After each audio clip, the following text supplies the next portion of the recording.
জুলাই অভ্যুত্থানের উপর ভর করে আমরা যে জাতীয় জীবনের রাষ্ট্র ব্যবস্থায় একটা বড় রকমের পরিবর্তনের প্রচেষ্টা চালাচ্ছি, এটার বিরুদ্ধে ভয়াবহ একটা ষড়যন্ত্র তৎপর। গণভোট 2026 আমরা জানি এটা দেশের মানুষের এজেন্ডা, দেশের সকল মানুষের এজেন্ডা। সুতরাং এটা ব্যর্থ হওয়ার কোনো কারণ নাই।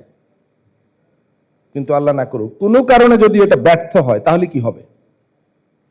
এটার অ্যান্সার খুব সিম্পল। ফ্যাসিবাদ ফিরে আসবে, আসবেই, এবং দ্রুততম সময়ে আসবে। একবার কোনো পথ যদি কেউ চিনে যায়, দ্বিতীয়বার সেখানে যেতে সময় অনেক কম লাগে।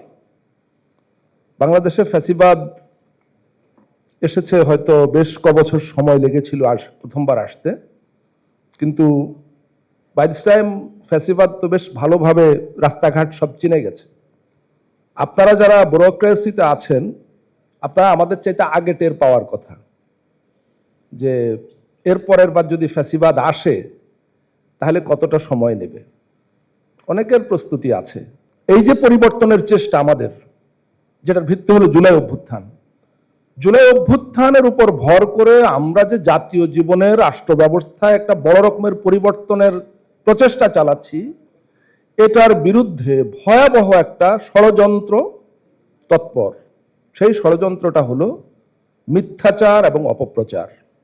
আপনারা জানবেন, জেনে থাকবেন নিশ্চয়ই, আমি বিশ্বাস করি জানেন, বিশেষ করে এখন সোশ্যাল মিডিয়ার যুগ এবং সোশ্যাল মিডিয়ার সঙ্গে কানেক্টেড নাই এরকম মানুষের পার্সেন্টেজ খুবই অল্প।